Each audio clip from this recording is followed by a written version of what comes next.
Queridos hermanos, casi nos estamos acercando ya a la culminación de este libro de Job. Ya vamos en el capítulo 38. Ya acabaron todos los discursos dados por los amigos de Job, por el mismo Job, y los 4 discursos de Eliú. Y ahora, por fin, la petición de Job de que Dios le respondiera fue concedida. En repetidas ocasiones, Job había tocado a la puerta celestial anhelando recibir la respuesta divina. También, recuerdan ustedes, deseaba tener su árbitro, su abogado o intercesor que hablara a su favor. Pero la respuesta de Dios no fue nada parecida a la que Job había esperado. El patriarca deseaba acudir a un juicio legal, tener la oportunidad de comprobar la ilegalidad de los ataques divinos contra él. Pero en vez de responder a las imputaciones de Job relacionadas con las injusticias del soberano, Dios le hizo preguntas a Job. En vez de responder al citatorio del patriarca, el Señor le expidió un citatorio para Job. En lugar de explicar la teoría del mal o siquiera el propósito del sufrimiento, Dios reprendió a Job por tratar de desafiar sus caminos.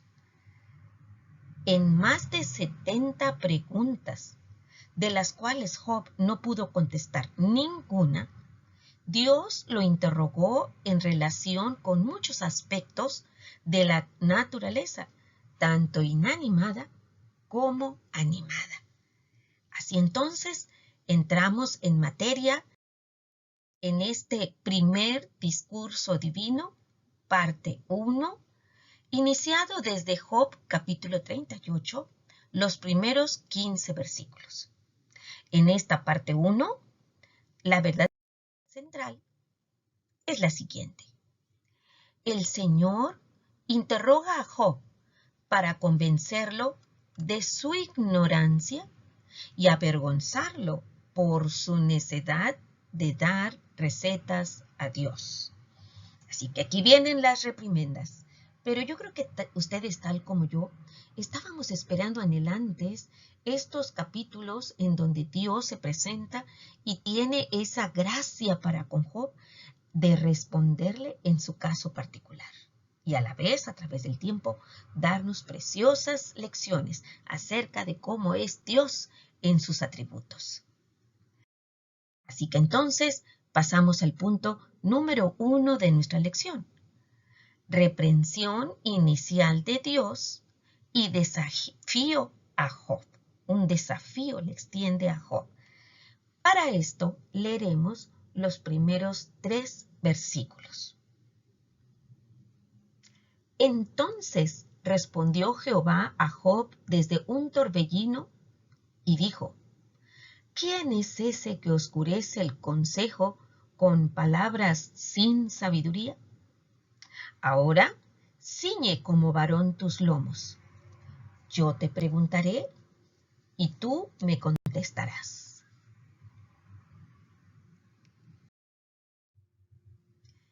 La aparición de Dios, de Jehová, fue acompañada de un torbellino. Quizá la tormenta que Eliú había sentido que se acercaba. Y para esto recordamos precisamente en la lección anterior, en Job 37:2, 37:22, podemos encontrar lo siguiente. Viniendo de la parte del norte, la dorada claridad. En Dios hay una majestad terrible. Torbellino es traducción de saraj, tempestad o tormenta acompañada de viento furioso o viento tempestuoso. Es irónico que un gran viento causara la muerte de los 10 hijos e hijas de Job. Aquí, una tormenta violenta acompaña al comunicado del Señor. Pero mientras que la primera fue la causa de la ruina que provocó el sufrimiento personal del patriarca, esta segunda tormenta fue de revelación, la cual dio como resultado una bendición, la sumisión personal de Job. Algunas veces Dios usaba las tormentas para dramatizar ocasiones especiales. Lo encontramos en estas dos citas y pudiera haber quizá más, pero vamos a utilizar estas dos, como son Éxodo 19, 16 y 17, que dice así: Aconteció que al tercer día, cuando vino la mañana, vinieron truenos y relámpagos y espesa nube sobre el monte, y sonido de bocina muy fuerte, y se estremeció todo el pueblo que estaba en el campamento. Y Moisés sacó del campamento al pueblo para recibir a Dios, y se detuvieron al pie del monte. También tenemos esta cita, primer libro de Reyes 19, versículos 11 al 13. En esta porción bíblica leemos: Él le dijo: Sal fuera y ponte en el monte delante de Jehová. Y he aquí Jehová que pasaba, y un grande y poderoso viento que rompía los montes y quebraba las peñas delante de Jehová. Pero Jehová no estaba en el viento. Y tras el viento vino un terremoto. Pero Jehová no estaba en el terremoto. Y tras el terremoto un fuego. Pero Jehová no estaba en el fuego. Y tras el fuego un silbo apacible y delicado. Y cuando lo oyó Elías, cubrió su rostro con su manto, y salió, y se puso a la puerta de la cueva. Y he aquí vino a él una voz diciendo: ¿Qué haces aquí, Elías? En estos dos pasajes, entonces, vemos el uso de Dios de las tormentas para llamar la atención de sus siervos. En este caso, Elías. Iniciando con una reprensión, Jehová acusó a Job por medio de una pregunta en el versículo 2, de oscurecer el consejo, es decir, tratar de hacer confuso el designio divino para el universo. El cuestionamiento de Job confundía en vez de clarificar el asunto. Comparar el comentario de Eliú acerca de las tinieblas en que vive el hombre. En Job 37:19 leemos: Muéstranos qué le hemos de decir, porque nosotros no podemos ordenar las ideas a causa de las tinieblas. Entonces, lo que decía Job confundía más a sus oyentes como Elifaz, Bildad y Zofar, ¿verdad? Y como lo leemos en el versículo 2, eran palabras sin sabiduría. El hecho de que Job había insinuado que Dios se había convertido en su enemigo solo contribuiría a confundir a otros acerca de Dios, acerca de sus atributos, en vez de arrojar luz sobre los métodos que Él utiliza.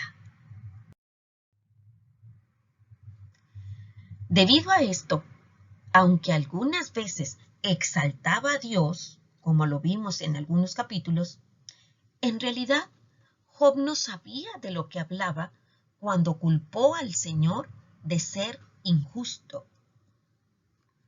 Las palabras de Job carecían de sabiduría. En este respecto, Eliú había dicho en dos ocasiones. Recordamos, por ejemplo, 34, capítulo 35, y 35, versículo 16, Entonces, en el 34-35 leemos que Job no habla con sabiduría y que sus palabras no son con entendimiento. Y en el 35-16 dice así: por eso Job abre su boca vanamente y multiplica palabras sin sabiduría. A continuación, el Señor dijo a Job que se preparara para responder a sus preguntas. Por eso es la frase: ciñe como varón tus lomos. Y se lo dijo en este versículo 3. Comparar en el 47, ¿sí? Casi tiene una idea semejante porque dice: ciñe ahora como varón tus lomos. Yo te preguntaré y tú me responderás. Literalmente allí donde dice ciñe como varón tus lomos, le estaba diciendo: alístate, yérguete como hombre.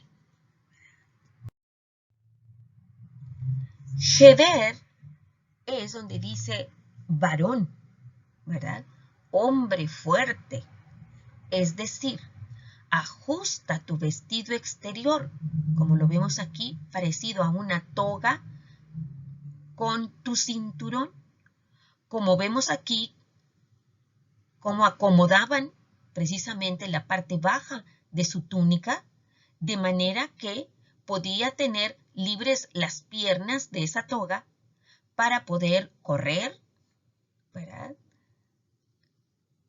en una carrera dificultosa o luchar en batalla.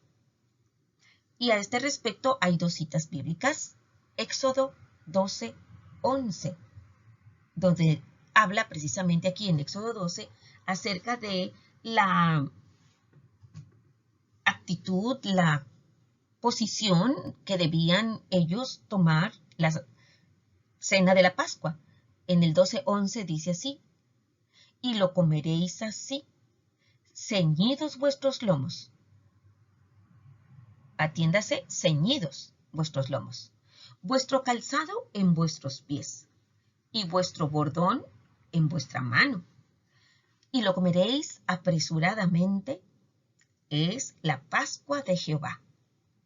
Y este texto en primer libro de Reyes 18:46, que dice: y la mano de Jehová estuvo sobre Elías, el cual ciñó sus lomos, y corrió delante de Acab hasta llegar a Jezreel.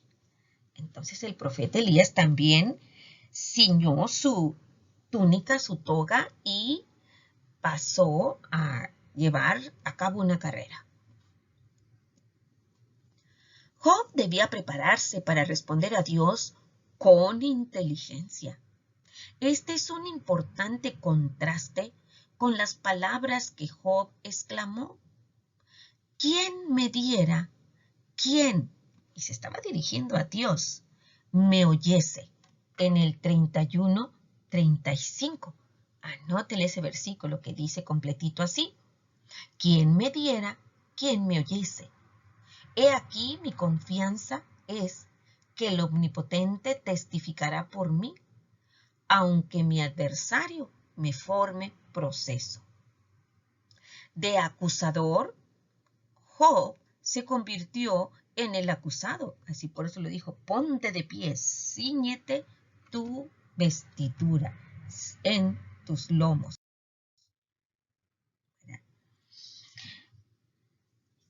Este fue el preparativo.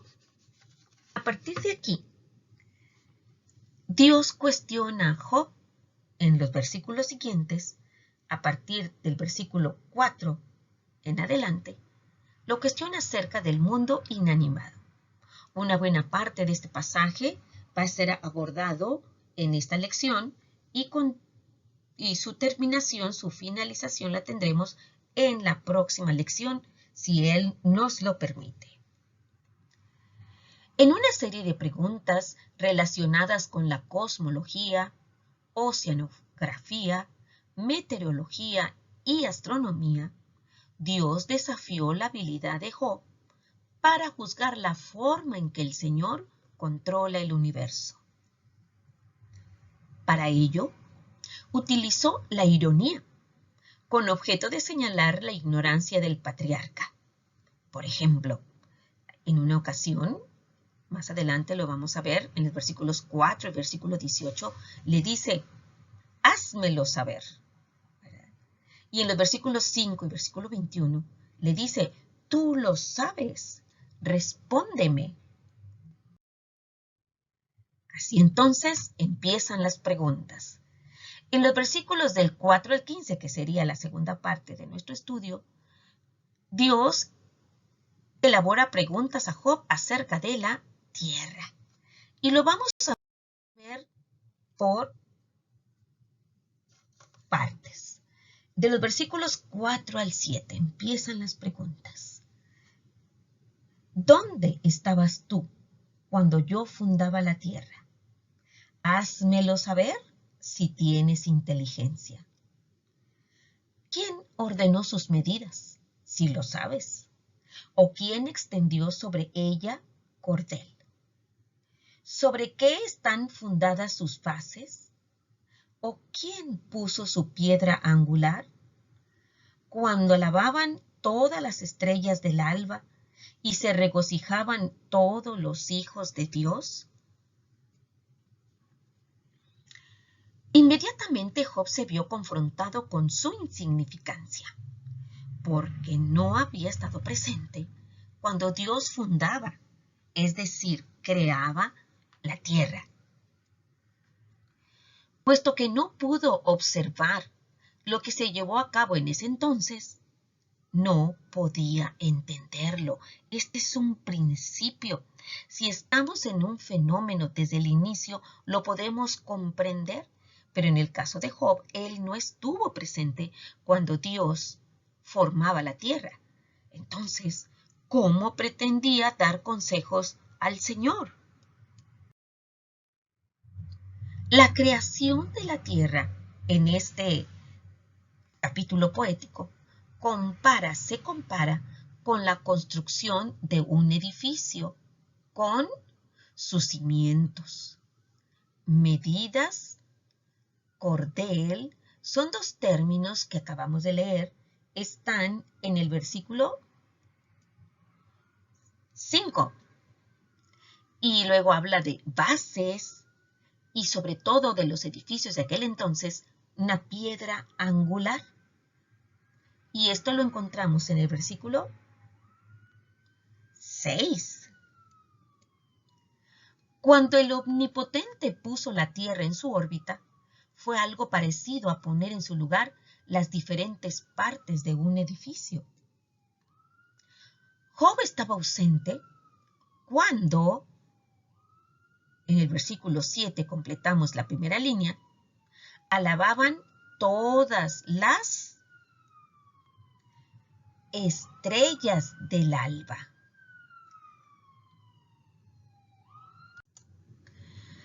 Estas estrellas del alba posiblemente sean Venus y Mercurio. Aquí, Venus y Mercurio. Estrellas matutinas mencionadas por Job desde aquel discurso inicial de Job 3:9. Job 3:9 dice así: oscurézcanse las estrellas de su alba, espere la luz y no venga, ni vea los párpados de la mañana. Y se regocijaban todos los hijos de Dios. A este respecto se refiere a los ángeles. Y para esto complementamos con el versículo 1:6. ¿Se acuerdan de ese versículo 1:6? Dice: un día vinieron a presentarse delante de Jehová los hijos de Dios, entre los cuales vino también Satanás. Que las estrellas cantaran es una personificación poética y no se refiere al ruido que producen, como ha detectado la radioastronomía.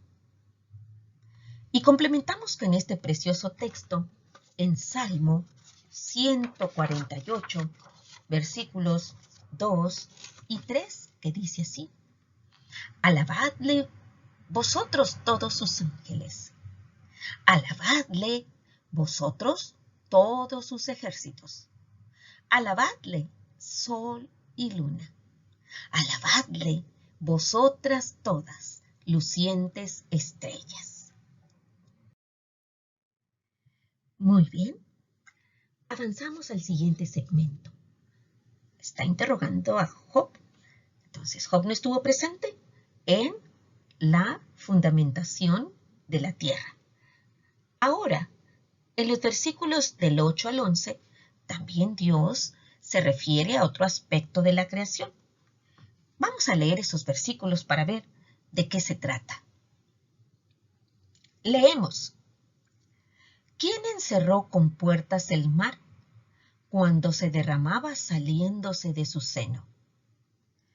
Cuando puse yo nubes por vestidura suya y por su faja oscuridad.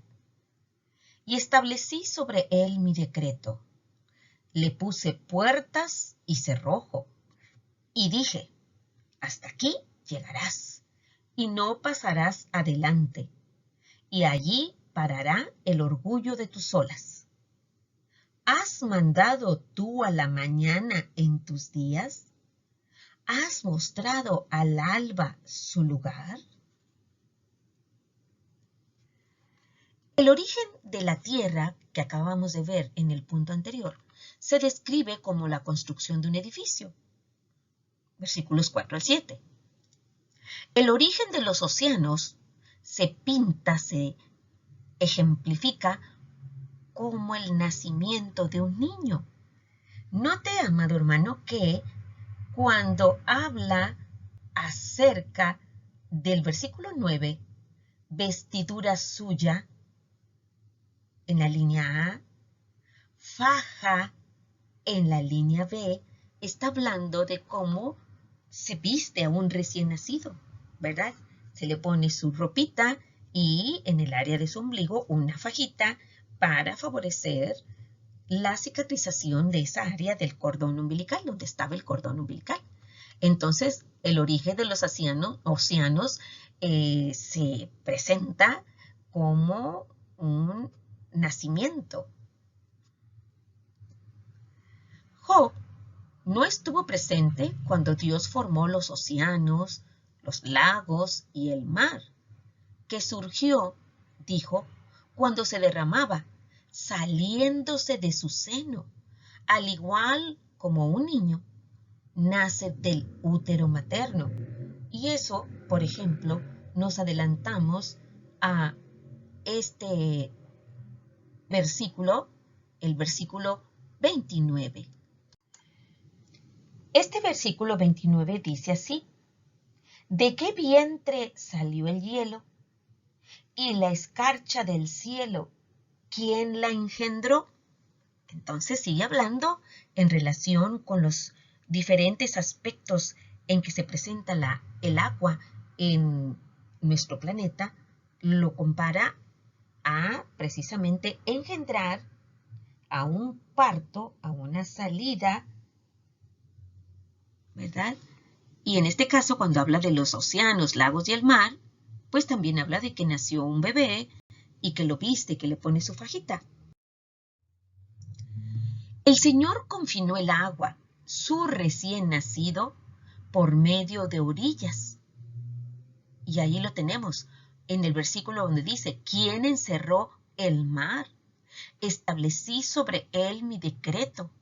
Le puse puertas y cerrojo, como la entrada de una ciudad. Las aguas ya no pudieron cubrir todo el globo como lo habían hecho antes. Y aquí tenemos dos citas que son, por ejemplo, Génesis 1:2 y 1:9, que dicen así: y la tierra estaba desordenada y vacía, y las tinieblas estaban sobre la faz del abismo, y el Espíritu de Dios se movía sobre la faz de las aguas. Dijo también Dios, 9, junten júntense las aguas que están debajo de los cielos en un lugar, y descúbrase lo seco. Y así fue. También tenemos el Salmo 104:9, que dice así: le pusiste término, el cual no traspasarán, ni volverán a cubrir la tierra. Dios separó las aguas de la tierra, y sobre las aguas de la tierra puso las, y buscamos en el 9, línea A, Él puso las nubes, ¿verdad? Él puso las nubes. En Génesis 1:6 leemos: haya expansión en medio de las aguas y separe las aguas de las aguas. Que al igual que la vestidura de un recién nacido, cubren de noche las aguas de la tierra. Es evidente que el Señor tenía bajo su poder todos estos elementos cosmológicos. Avanzamos sobre la parte final de nuestro estudio, de este interrogatorio riguroso con el cual Dios quiere hacer entender a Job su lugar. 12 al 15 dice así: ¿has mandado tú a la mañana en tus días? ¿Has mostrado al alba su lugar? Para que ocupe los fines de la tierra y para que sean sacudidos de ella los impíos. Ella muda luego de aspecto como barro bajo el sello, y viene a estar como con vestidura. Mas la luz de los impíos es quitada de ellos, y el brazo enaltecido es quebrantado. El control del Señor sobre la tierra también incluye la secuencia que diariamente siguen la mañana y la noche, el día y la noche. El alba hace que sean sacudidos y leemos en el 13, versículo B, los impíos, como se hace con una manta, los cuales se esconden de noche y hacen sus actividades, sus fechorías, ¿verdad? También tenemos esta cita complementaria en Juan 3:19, que dice así: y esta es la condenación, que la luz vino al mundo, y los hombres amaron más las tinieblas que la luz, porque sus obras eran malas. Esta hace que el brazo enaltecido, el brazo de esos impíos, sea quebrantado. En una de las preguntas que Dios le hace a Job, le dice: ¿tienes tú, 49, tienes tú un brazo como el de Dios? ¿Y truenas con voz como la suya? A medida que el sol comienza a alumbrar, se pone de manifiesto los contornos de la tierra, y los malos ya no tienen oscuridad, misma que ellos llaman su luz en la cual trabajan. Puesto que Job no había tenido nada que ver con el establecimiento o control de ese aspecto de la creación, ¿cómo podía cuestionar los métodos que Dios usa? Hasta aquí entonces llegamos a este estudio y podemos nosotros comentar entonces la aplicación. Una aplicación muy hermosa. Dios habló desde un torbellino o una tremenda tormenta. Sorprendentemente, no respondió ninguna pregunta de Job. Las preguntas de Job no estaban en el corazón, en la médula de este asunto. Por el contrario, Dios utilizó la ignorancia de Job acerca del orden natural de la tierra para revelar su ignorancia del orden moral de Dios. Job tenía un dolor muy grande, pero definitivamente necesitaba hacérsele entender su posición delante de Dios, y una vez que ya volviera en sí, se humillara, entonces podría de esa manera acercarse a Dios. Entonces, si Job no podía entender la manera de trabajar de la creación física de Dios, ¿cómo podría comprender el carácter y la mente de Dios? No existe un criterio o punto de vista mayor que el de Dios por el cual se pueda juzgar.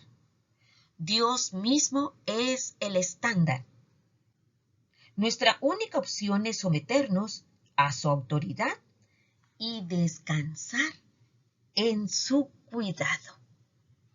Esta es la hermosa lección que tenemos en este discurso divino en su parte 1. Da mucha tranquilidad, mucha paz al espíritu, comprobar que Dios tiene el control de toda su creación. Y por lo tanto, tiene control, puede tener también el control de nuestras vidas. Así que descansemos en Él. Él, el Dios amoroso, todopoderoso, omnisciente que tenemos como Padre. Que eso nos inunde de paz. Que el Señor les bendiga.